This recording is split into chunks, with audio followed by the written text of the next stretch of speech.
You are listening to continuing coverage of the trial of Chad Daybell from True Crime Today and the Hidden Killers podcast. Let's go back to the courtroom. All rise.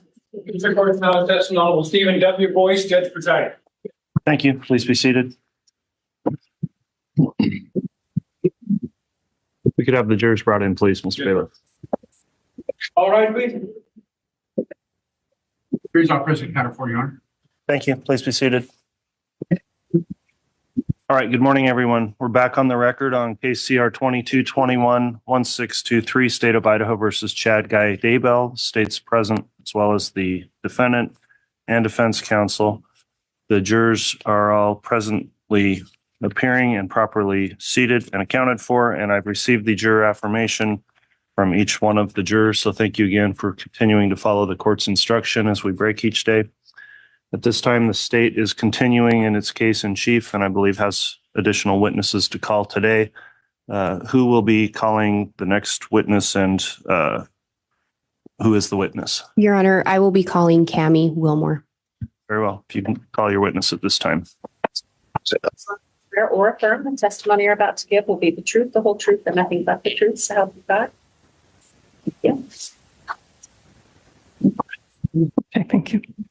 Okay, now that the witness has been sworn, I do have a few questions before we begin with direct examination. Ms. Wilmore, have you watched any of the trial, viewed any of the testimony given in this trial since it began? No, Okay, have you talked to anyone else about any testimony they've given in trial? no. Okay, thanks for your responses. Ms. Blake, if you'd like to inquire on direct, you may. Thank you. Would you please state your name again and spell it for the record? Tammy Wilmore, CammyWillmore. Where are you currently employed? I'm employed with Fremont County as an advanced EMT, and I also work at the St. Anthony Seminary as an administrative assistant. How long have you been an EMT? 15 years. And you said you're currently an advanced EMT? Yes. Prior to becoming an EMT, did you have any other background in the medical field? Yes, I worked about 40 years as a medical assistant. As an EMT, are you trained in responding to emergency medical situations? Yes. In 2019, did you hold the position of deputy coroner for Fremont County? Yes, I did. Do you recall approximately when you became the deputy coroner? It would have been about February or March of 2019. What are some of the job duties of a deputy coroner? You're called to a scene for a death and go responsible for going in and looking at the body and talking to the family and pronouncing that they have deceased, and just checking the scene over, medications. And who was the elected coroner when you were working as a deputy coroner? Brenda Dye. Are you still a deputy coroner? No. When you were working as a deputy coroner, would you respond to unattended deaths? Yes. What is an unattended death? It's a death where it has not been witnessed by somebody, or they're not under the care of hospice or a doctor at the time. And when you became deputy coroner, so let me back up. As an EMT, had you ever responded out to a scene where someone ended up dying or was already dead? Yes. Had you ever responded out to a scene where someone was determined to have died of asphyxiation? I had not. Do you recall responding out to an unattended death on October 19th of 2019? Yes. Prior to responding out to that death scene, do you know approximately how many unattended deaths you'd responded out to as a deputy coroner? At that time, only like 5 or 6. I was new. When you responded out to the unattended death on October 19th of 2019, did you learn who the decedent was? Yes. And who was that? It was Tammy Daybell. Had you ever heard the name Tammy Daybell before that you recall? No, I had not. Did you know Chad Daybell? I did not. When you arrived on the scene, do you recall who else was present at the residence? A Fremont County Sheriff, Allie Greenhall, was there, and then Chad. Do you recall making any initial observations of Chad Daybell? Just when I came in, he was distraught. It was appropriate, crying, stating that his wife had passed away. At some point, did you see or meet someone else at the residence? Yes, his son came in later into the bedroom when we were in there. And did you learn his son's name? Was Garth Daybell. Did you make any observations of Garth? Garth was very quiet, did not say hardly anything. And as part of responding out to an unattended death, do you generally try to gather information from individuals on scene? Yes. Did you do that in this case? Yes, I spoke with Chad about her history and what he felt had happened. And what do you recall him telling you? He said that I asked if she'd had any medical issues, and he said that she hadn't, but that in the last month or so she had not felt. She'd had some hypotension and some lightheadedness, and that she had been a little bit clumsy, but that she didn't have any other major medical problems. And when you use the term hypotension, what would that mean? Like low blood pressure. Did you also ask him about the circumstances surrounding her death? Yes, what had happened. And what did he tell you? He said that they'd been sleeping and that she was coughing and had gotten up and gone into the bathroom, and she was vomiting. And so he had gone in there, she was vomiting. And then after she was finished, that she seemed to be okay, they went back to bed and went back to sleep. And when you arrived, did Chad indicate whether or not Tammy's body had been moved prior to your arrival? Yes, he did. He told me that he made it a point to tell me that he thought that she was menopausal and that she liked to sleep with one leg outside of the covers, and that he thinks that's how she was sleeping that night, and that at some point that she must have passed away, and he'd maybe moved in bed or something which caused her body to fall out of the bed. He said like she kind of slept on the edge of the bed with her leg out, and that he felt like that's how come she had fallen out. And when he described her as falling out, was it your understanding that her whole body fell out of the bed? The way that I recall him describing it was that she'd kind of slipped out, that she had one leg entangled in a blanket or a sheet or something. And so I'm not positive how he was stating it. My mind was that she was partially on the ground, like her head and part of her body on the ground with one leg still maybe entangled. And you had indicated you went into the bedroom. Yes. Was that where Tammy's body was located? Yes, she was on the bed in the bedroom. And Your Honor, I have what's been marked as State's Exhibit 295M. I will indicate there are some photos from 295 that had already been admitted. It's my understanding that these photos were stipulated to. They were the photos taken by Deputy Greenhalgh. All right. And there is a copy for counsel, a courtesy copy for Your Honor, and a copy is the exhibit. Okay, please let me look those over before they're published. And if the witness may be shown one. Yes. And I'm not sure if the court would prefer that this not be broadcast to the public. This one appears fine to me.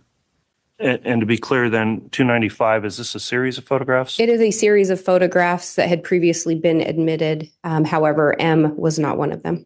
We ended with 295L in that packet. Okay, and are you looking to publish? I would be moving for admission and then requesting to publish. Okay, yeah, this particular photo may be published to the public. And the witness, once, and if it is admitted. So, Mr.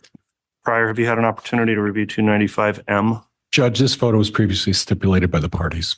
Okay, so 295M then is admitted? And I believe Your Honor said so, but may I have permission to publish? Yes, you may. Ms. Wilmore, is this what you saw when you entered the bedroom? Yes. And what did you notice initially? Just that her legs were stiff, like coming in, I could think, okay, has passed away for a while. So because the way her legs were kind of on the bed and out straight, then she was covered up. So it just caused me to feel like, yes, she's been passed away for a little bit of time. And Your Honor, if I may hang on to this momentarily, I would want to publish it one more time. Very well.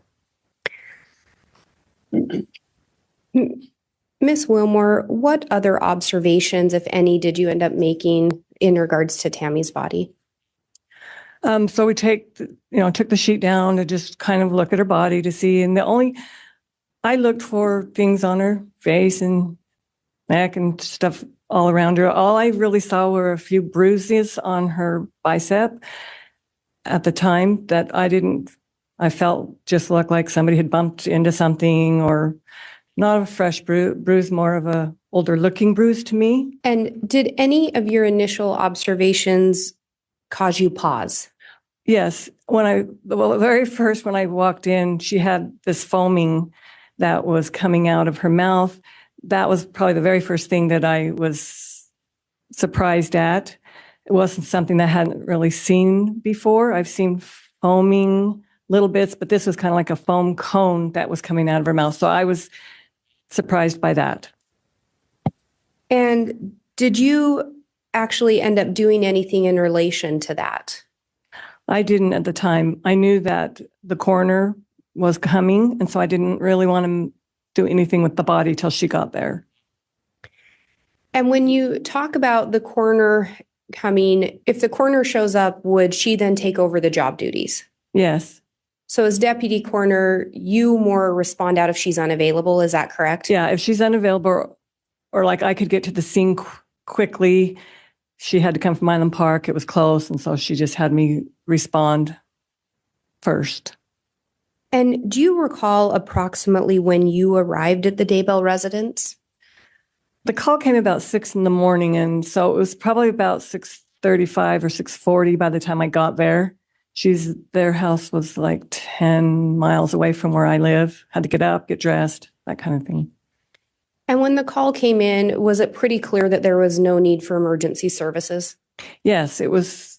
When we call the coroner, it's a death, a deceased person. And so I wasn't worried, and I knew that probably an ambulance wasn't coming. So I was not in a really quickly hurrying. And when you talked about her body being stiff, did that indicate anything to you? Yes, that had been passed for at least a few hours, maybe more. I didn't know how long, but it wasn't just recently. And did you, in relation to the bruises, you indicated you noted them, but couldn't really tell what caused them? No, yeah, they weren't really large or anything. And did you do anything in addition to the bruises to try to verify the age of them? No. And would that be something that you would normally do? No, just noticing the color of them. Not on a scene like this. Maybe if there had been a ton of them, there wasn't a lot. And generally, in looking at the age of bruises, is that something that a medical examiner would do? Yes. When Brenda arrived on scene, the coroner, did you go in and observe Tammy's body again with Miss Dye? Yes. And was a further examination done of Tammy's body at that time once Miss Dye arrived? Yes, she came in and did the same thing. She also wiped the foam off of her mouth at that time, which I wanted to do, but it didn't do because I wanted her to see that. But as soon as she wiped that away, it came again in just a very short time, which I remember feeling like that was weird, that I hadn't really seen that before. And Your Honor, if I may publish 295M again. You may. And in this photo, Ms. Wilmore, you talked about the foam being wiped away. Do you see in this photo what was used to wipe the foam? This towel there. And it was Brenda that got it. I remember her saying like, oh, was there something to wipe it? And looking, and then this is okay, and using that towel to wipe it away. And do you recall if the towel was already in the room? I believe so. Not 100% sure, but I believe that she bent down and picked that up and said, can I use this? Can I use this? And do you know one way or the other if the foam had been wiped before your arrival? I don't know if it had or not. And when you say the towel, are you talking about the white object by that blue mat? Yes, yes. And at some point, did you end up looking up something in relation to the foam? Yes. Like I said, I was new as a deputy coroner, not had a lot of training, and this foam was something that bugged me because the way it presented. So I looked up poisoning. When I was there, I just pulled my phone up and started looking at that to see if there was something about poisoning that could cause that. I didn't find anything. I knew there was a couple of things. Judge, this is calling for a narrative at this point, or this is a narrative at this point. Abstain. And why did you look up poisoning? Just because it was an unusual looking amount of foam to me. And I'm curious if there was something that could cause that in my mind, trying to think about reasons for this death. And did you believe poisoning may be one cause for the foam? I didn't find in that short time anything that read about foam, but that just came to my mind. And in that photo, there appeared to be a nightstand next to the bed. Do you recall that? I do. In looking at Tammy, well, let me back up. It was reported that she'd fallen out of bed, correct? Yes. And the way you described it was the top half of her body would have fallen. Yes. Did you see any indication on her head that she had any kind of an injury consistent with hitting a nightstand? No, I did not see anything. When Miss Dye arrived on scene, are you aware if she also spoke with Chad Daybell? Yes, she would have spoke to him. She spoke to him when I wasn't present also. Like I was in the room still, and she spoke with him, I think, out in the living room at one point. And once Miss Dye arrived on scene, whose decision would it have been whether or not to get an autopsy? It would have been her decision. When you talked to Chad Daybell about Tammy's health, did he ever mention seizures to you? He didn't to me. Did he ever mention fainting spells? He didn't. Did you inquire of Chad whether or not Tammy was taking any medication? I did. He said that she didn't go to doctors. And I noticed on her nightstand, there was a homeopathic book or naturopathic type book. Because I worked in the medical field, my mind went to, she probably had some illness that she was treating herself that maybe caused this death. Because she was her age, I couldn't figure, I was thinking, boy, she's young. So I thought, well, maybe that's why she's passed away. She wasn't seeing a doctor and was treating herself. And when you respond out to unattended deaths, do you have the benefit of getting anyone's medical records? No, not at that time. So you were relying on information provided by the family? Yes, I was by Chad. And Chad was the only one providing information at that time? Yes. At any point, did Garth chime in and say anything about his mother's health? No. Was your concern that possibly the homeopathic remedies would have caused her death, or just something she may have been treating for? I was more thinking that it would be something that she was treating herself for, thinking, she had something major going on and wasn't being seen by a physician. Outside of what Chad told you, did you have any knowledge of whether or not Tammy was actually using those homeopathic remedies?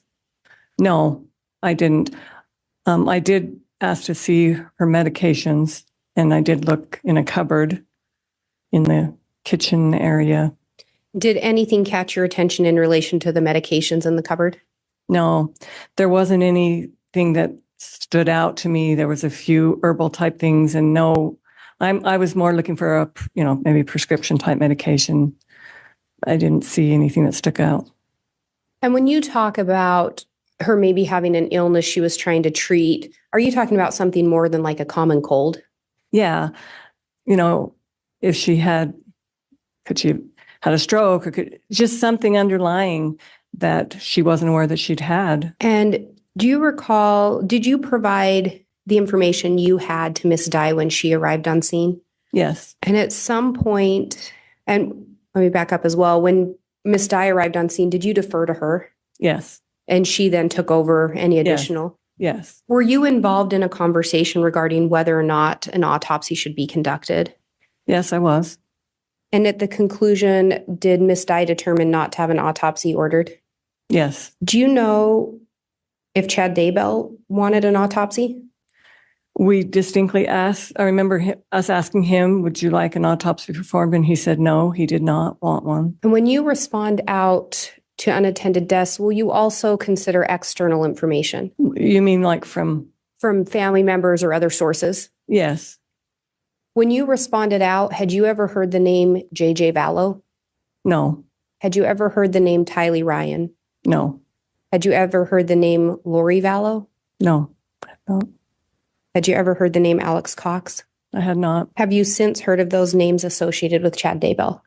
Yes, I have. I have no further questions. All right. Thank you, Ms. Blake. Mr. Pryor, cross-examination. Thank you, Judge. Good morning. We'll try that again. Good morning, Miss Wilmore. Good morning. I have a mental block about turning the speaker on for some reason. So, initially, Chad talked to you about Tammy had been, for the last month or so, had been clumsy, lightheadedness. Mentioned Objection, Your Honor. Misstates testimony. Sustained. Move to strike.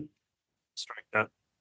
You previously talked and been inquiring about the prosecuting attorney. Was there a mention of clumsiness by Chad? Yes, he said that she had a little hypotension and a lightheadedness and had been a little clumsy. Okay. And that is what you had testified earlier, correct? Yes. Okay.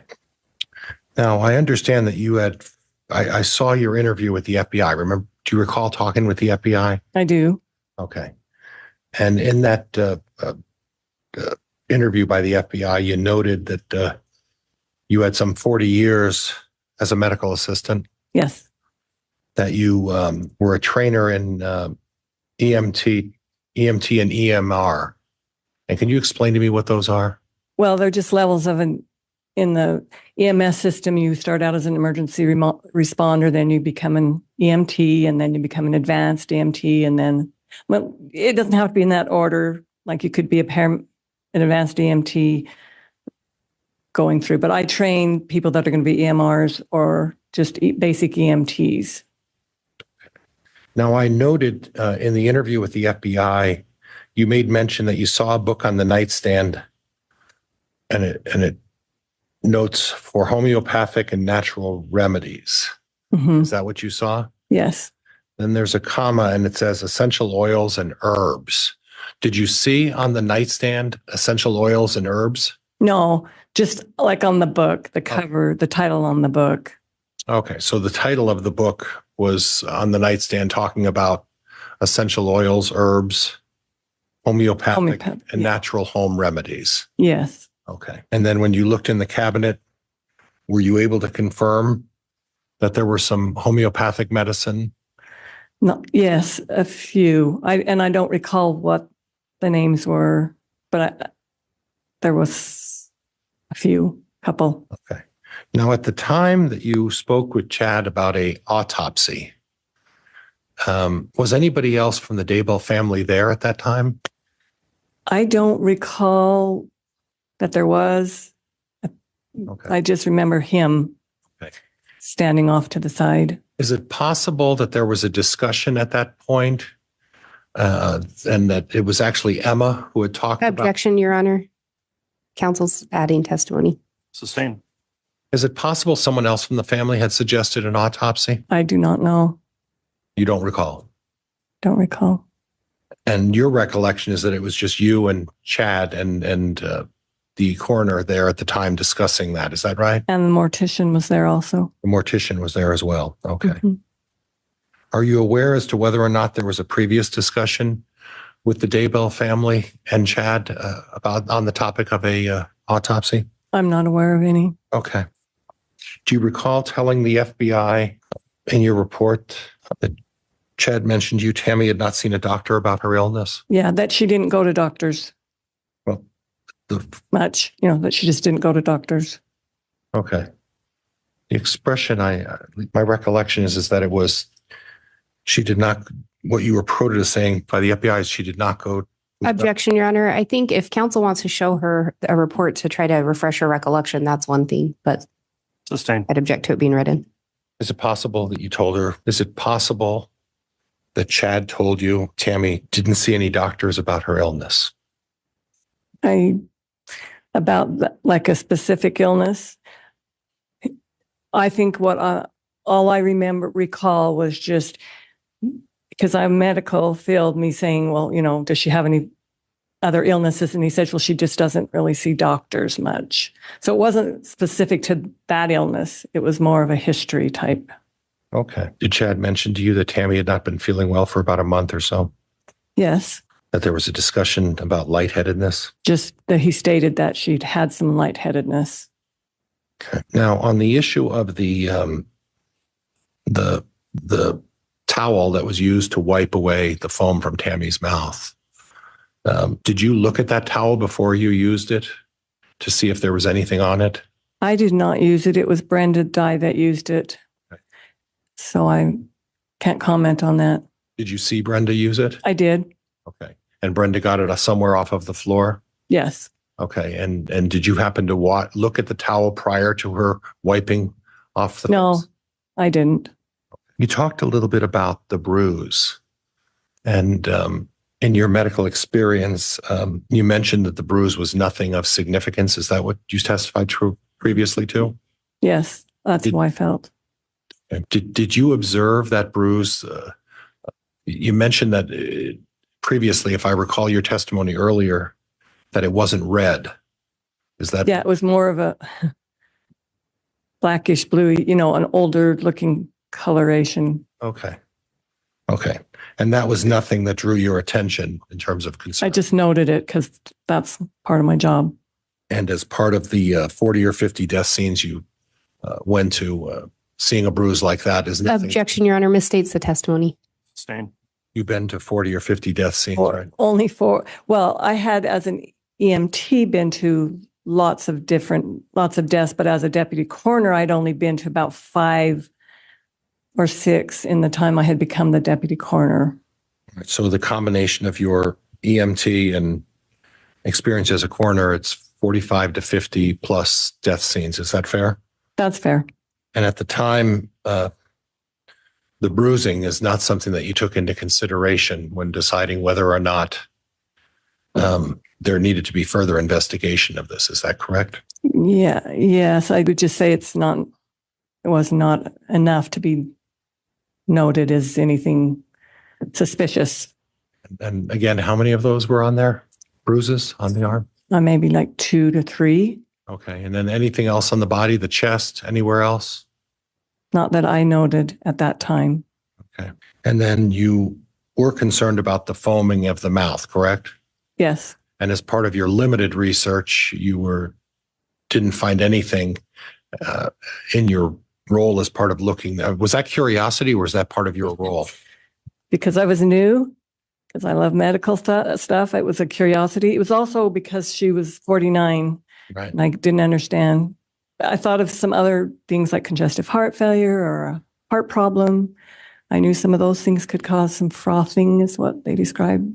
Is that what you discovered? What do you mean discovered? Well, was Not in research. That's just in my own knowledge. And so I was trying to look up some other causes. okay. In your own knowledge, is there something that causes foaming of the mouth when someone is afflicted with a heavy lung situation? All I was aware of was maybe some heart issues. But I know, because of knowing that, I kind of looked at her ankles. I was thinking of like swelling and edema in their ankles and things if they have congestive heart failure or heart issues. Some of those things can sometimes. So I looked for those things. I just didn't know enough to. Okay. Okay. And thank you very much. I appreciate it. Judge, that's all I have at this point. Thank you. All right. Thank you, Mr. Pryor. Redirect, Ms. Blake, once you're ready. You were asked about being told Tammy didn't go to a doctor. Do you recall that from counsel? Yes. When you looked at Tammy's medication, were any of those prescription medication that you saw? I don't know. I do not recall any. Generally speaking, would someone need to go to a doctor to get a prescription? Yes. And again, when you're on scene, did you have the benefit of requesting or reviewing any medical records? No. So you were going off information only provided by Chad Daybell. Yes. And just by looking at a bruise, would you be able to determine if it was new or old for sure? Not for 100% sure. And I wouldn't be able to. would that be something that would be looked at in an autopsy to determine the age of a bruise? Yes. And you did not perform an autopsy. No. Could there be other causes of the foam around the mouth, or do you know? Yeah. I didn't know enough to know what other things could cause foam around. Yes, I'm sure there's lots of things that can cause this, and that's why I was kind of searching things. Could asphyxiation cause foam? Yes. I have no further questions. All right, thank you. That'll conclude the testimony then of this witness. Is she going to be recalled by the state? The state would ask to release her. And Judge, she is under subpoena from my office, but I'm releasing her at this point. Okay, then thank you for appearing and testifying. You're released from the subpoenas, and so you can watch the trial if you choose, or otherwise you can go ahead and step down, and I'll have the state call its next witness when they're ready. Thank you. Thank you. Your Honor, at this time, the state would call Jason Gawilliam. I swear or affirm the testimony you're about to give will be the truth, the whole truth, and nothing but the truth. So help you God. Yes. Thank you. Thank you. All right, counsel, the court made a determination that this particular witness is not subject to the court's exclusionary order, so you can inquire on direct, Mr. Wixon. Thank you, Your Honor. Sir, will you please state and spell your full name for the record? My name is Jason Gwilliam, Jason Gwilliam. And where do you live? I live in Springville, Utah. How long have you lived there? I've lived there approximately 28 years. Are you related to Chad Daybell? I am related to Chad Daybell. Can you tell the jury how? I married Samantha Gwilliam, who is Tammy Daybell's sister, making Chad and I brother-in-laws. How long have you been brother-in-law? I married Samantha in 1995, so about 28 years. During the time that you've been married to Samantha, have there been a number of years that you've lived around Chad Daybell and Tammy Daybell and their family? Yes.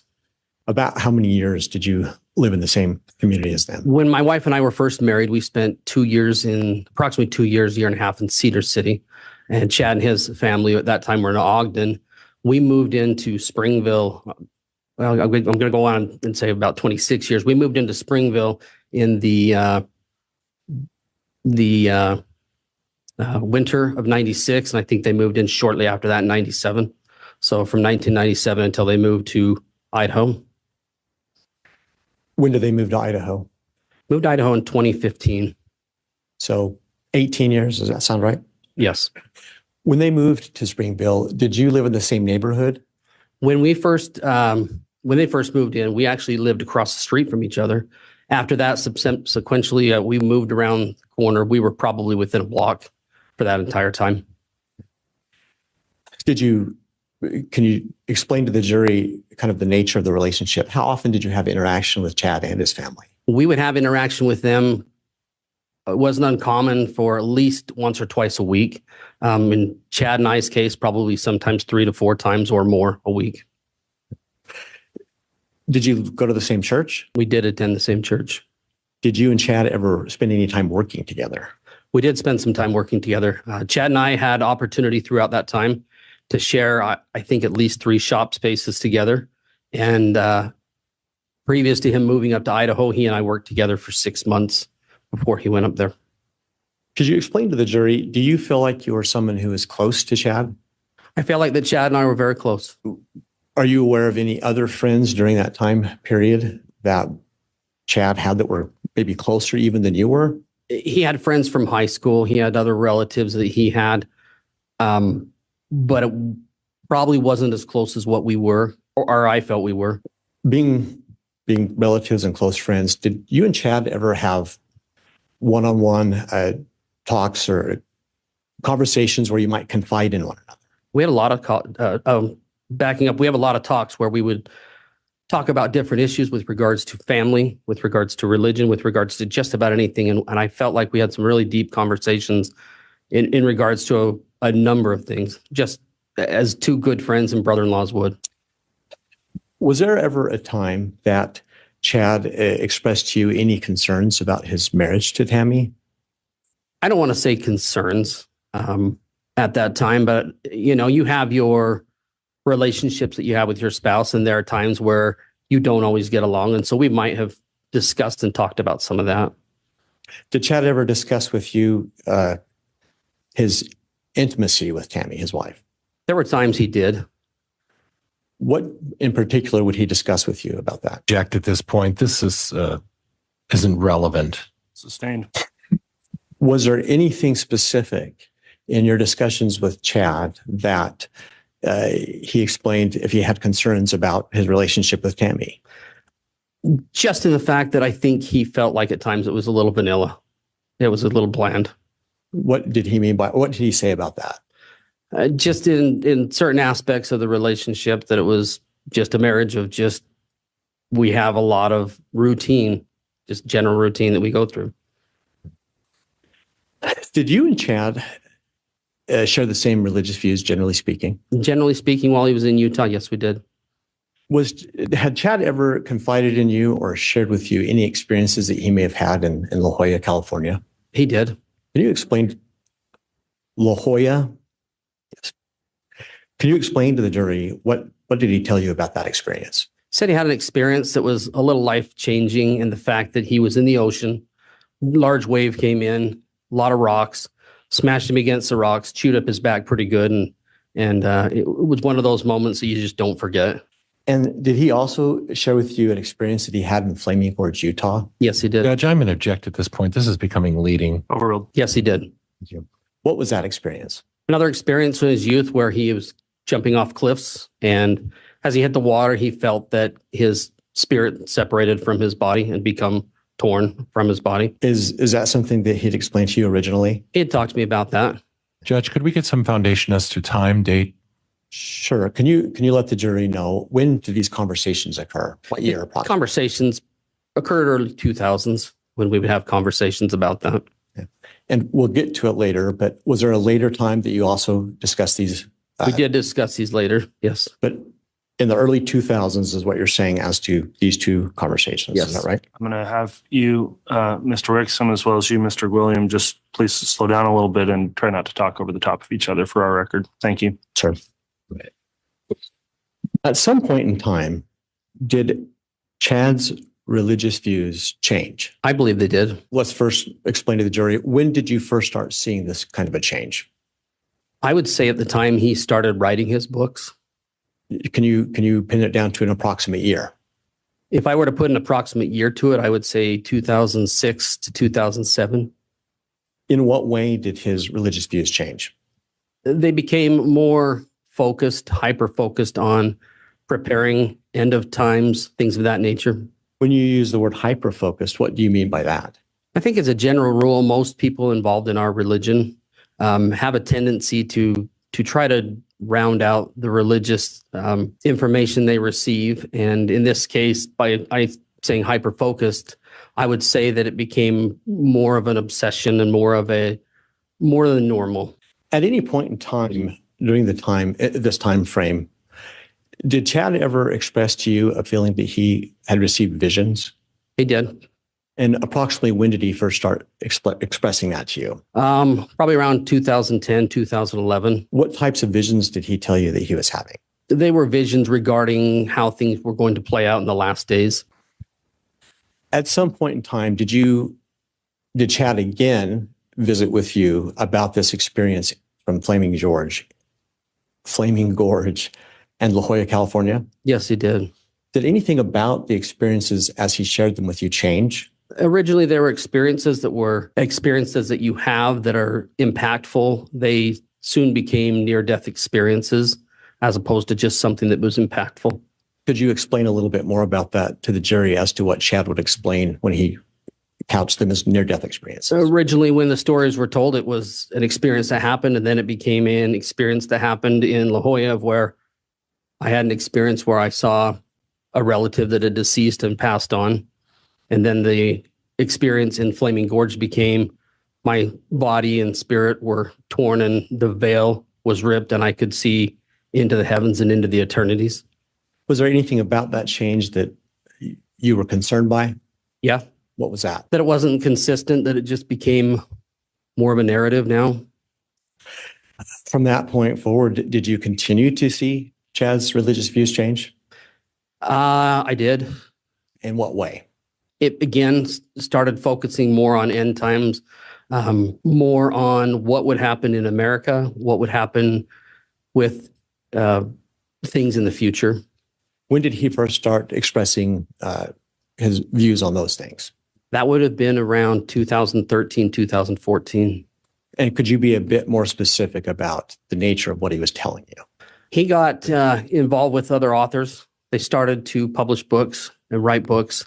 They would talk about, in particular... Judge, I'm going to object at this point, unless there's some foundation that establishes how he knows this rather than this narrative. Sustain. Can you just isolate your comments to things that you heard directly from Chad? Chad Daybell told me there would be 2 earthquakes that would happen. There would be the Wasatch wake-up quake. And Judge, could I have some foundation as to when this discussion supposedly took place? Is that an objection? That's an objection, Judge. Overruled. Go ahead, please. These conversations started in 2013, 2014, and continued on until he left to go to Idaho and continued on past that. And I think before we had an objection, I'd ask you to explain to the jury kind of the nature of the things he was telling you about his change in view. I was informed that there would be earthquakes, that there would be destruction in America. I was informed that there would be invading troops that would come from various different countries into the Americas. Did those views that he shared with you, did they cause you any concern? Sure. In what way? Well, it's a fear tactic. What do you mean by Judge, I'm going to object. It calls for speculation. Overruled. You may continue. In my opinion, it's a fear tactic. It's a way to let people know I know more than you, and therefore you should listen to me. Why did you perceive it that way? I perceived it that way because when you bring up anything on a natural disaster, it has a tendency to create fear. When you bring in wars and rumors of wars, it creates fear. Eventually, I think you said Chad and his family moved to Idaho. Yes. And what year was that again? 2015. At the time that he moved, had he invited you to move with him? He had. Can you explain to the jury how that request went and why he was asking you to come? Towards the end of 2015, he expressed his desire for my wife and I and family to move up to Idaho so that we could be in proximity with our families, with each other. Did he say any more about that? He felt that it would be good for us to move up there in order to escape the earthquakes and the desolation and the things that would happen in Utah. What was he telling you about what it would be like in Rexburg? He said that Rexburg would be a city of light, place of refuge, place that people would want to come to and be at. And what was your reaction when he asked you to come up? My curiosity at first was piqued because I wanted to know. I don't want to be in the middle of a giant earthquake. So naturally, I thought, okay, this is something that might be of interest. Did you take stock in any of his visions? Did you believe any of those things? Originally, yes, I did. At that time, were you still embracing maybe some of what he was teaching? During that time frame, yes. So why did you eventually not move up to Idaho? Didn't feel it was right. Any specific reason why? There were things that were going on that to me, it didn't feel right. We had opportunity to visit. Idaho's a beautiful place and a great place for some. It just, for us, wasn't going to be a place that we needed to be at. There's more to come in the trial of Chad Daybell. Press subscribe so you don't miss any of our continuing coverage right here from True Crime Today and the Hidden Killers podcast.